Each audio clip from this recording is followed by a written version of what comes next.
All right, so day 2 in the shop with the Kioti here, picking up where I left off. Found that this exhaust valve is down a little bit, so obviously there's some issue here with this cylinder, and this rod is bent if you're just picking back up with me. So that's just starting to take everything apart. Trying to take apart the exhaust manifold, and there's one nut on the bottom here that you can't get to unless you take the starter out. But it looks like I can just take it off with the head. I got the fuel injectors disconnected, and all I have left is the glow plug and then the head bolts. This glow plug wire right here, and it is a bear to get to. I mean, it kind of looks like it almost like shorts here, so I got to investigate what's going on here, how that works, if there's a problem here or not. Finding a lot of wiring issues, nothing major, but like stuff like this, lots of corroded wires, exposed wires, you gotta go through and start cleaning up. But every bolt is coming right out, so that's been encouraging. Even the stuff on the exhaust manifold, every nut just popped right off, muffler popped off, what's left of the muffler. So it's going well so far, so keep getting into it, see what kind of parts I need to order. All right, cracked all the head bolts, and a few nuts, I should say. So I'm gonna go ahead and pop these out. I got the intake manifold off. It's pretty straightforward, just 10mm hex on those bolts, and like, I don't know, 5, 6 of them. And that gave me access to the glow plug wiring, made that a lot easier. So I think everything's disconnected. I think this plate, this plate right here, I think goes with the head, and this stays with the block. We'll see.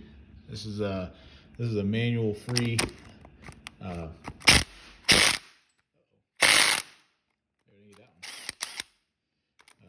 Manual free zone, so do a lot of learning as we go. I must have missed a few.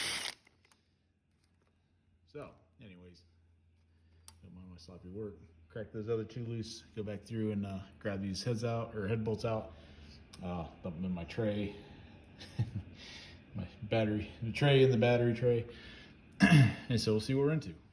So this is fun. So got ready to pull it, slides up the 2, I'm gonna try this one-handed, slides up the 2 pins here very easily until the exhaust manifold hits this guy, this stopper for the hood, which is welded on, and it, obviously hits this whole bracket. So this whole exhaust header does have to come off. I can't break it at the flange either, because it doesn't really do any good down here, because the bottom half of this casting will hit it. Anyways, so I'm gonna have to figure out how to get to this one nut under here. It's just in a bad spot. So see, there's only snag, the head's free. It does come up how I expected it to. The water pump, excuse me, the thermostat housing comes up, but the water pump stays in place. So it's good. It works as designed. I don't know if the pressure from that valve helped knock this loose, but I didn't have to pry it or anything. It kind of just popped right loose. I still laugh every time I see this, so deal with that. So to get this might be something we can all learn. This nut back here, the only thing I could get that off of was with this guy. I wasn't strong enough to get my fingertips in there with a regular old opening wrench and try to push sideways from back here with my fingertips. So then we could get that off.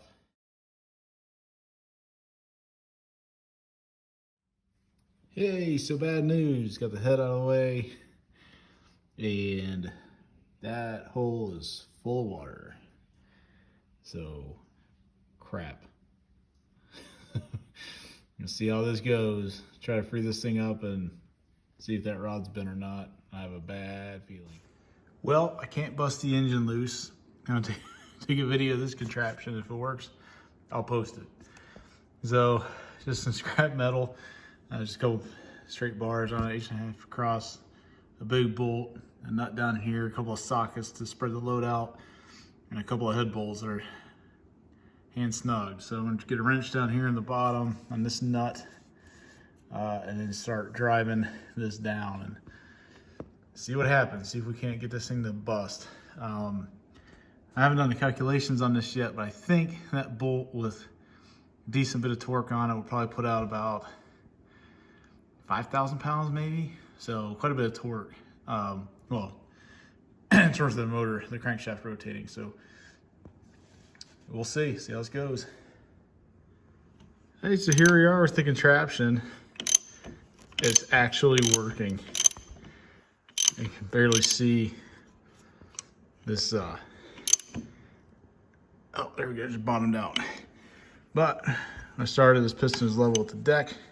It's down about, I don't know, 120,000 maybe, a little more. So it definitely did something. So I think the motor is unstuck. Time for acceleration.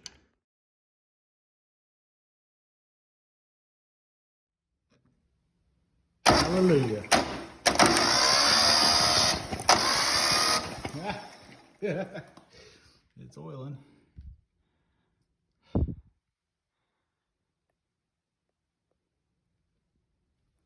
So one thing I forgot, PS, this is what's left of the exhaust manifold. It had that giant crack in it. I was like, oh, I'll just swallow that up. Well, when I unbolted it from the head, it just crumbled apart. So there's the other half of it. I might try to weld this back together, but I have a feeling I'm going to be scouring somewhere to try to find exhaust manifold that fits. So I'll keep you posted. All right, so this is my self-devised piston ring test. If I really cared about this engine, if I was really wanting to put hours on, I would not do this. I'd do it the right way. But I filled ATF in the 3 holes about, I don't know, ½ inch or so. I'm gonna let it sit. I want to see, how much is there when I get back tonight.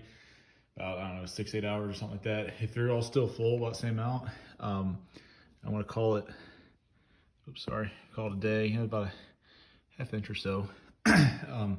Excuse me. If the bottom end of this is healthy, I'm gonna leave it together. I'm gonna buy a gasket kit and go with it. I can't feel any rod end or connecting rod bearing play, any main bearing play, but it's a very crappy test. So again, if this is going to be something I was planning to put 1,000 hours on, it'd be a different approach. This is going to be a 10-hour a year type motor, so I just need it healthy enough to run, for a few chores I have around the house, stuff like that. So I think I'm going to go ahead and start ordering some parts for this and put it back together if this test passes. So the fuel strainer. So if you remember, I showed you the inside of this guy, what is in here. I was like, well, that doesn't bode well. And I did see that when I bought it. Trying to get a light down here. There we go. It's hard to see, but there is quite a bit. There we go. Quite a bit of rust down there. So you see some spots of paint, but by and large, a lot of rust. So I got a few more days until the parts for the motor comes. So I put that back together. So it is time to remove this fuel tank so I can clean it out. As you can tell, I'm not real excited about that. So my first issue with taking all this apart, besides the rat's nest here, is this bolt down here. For some reason they ran a strap from this cross piece and it ties into the steering column. I'm not really sure why, but it's there. I gotta deal with it. Everything appears to be loose. Back up enough to show you. Everything moves. You can tell it's just kind of pivoting around right here. I try to get these plastic screws out, and I had some success, but this one's stripped. I can't get it. It's just like kind of jammed on there. I really don't want to break it because it is a visible piece. Yeah, this is what victory looks like. Dirty and disgusting. All right, so tank's out.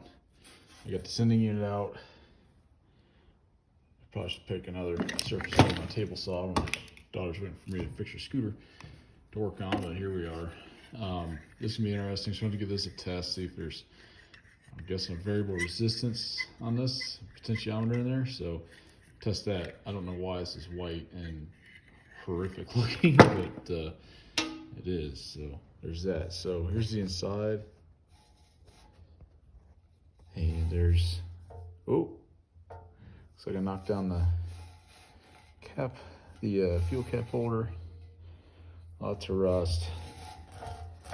This is gonna be fun.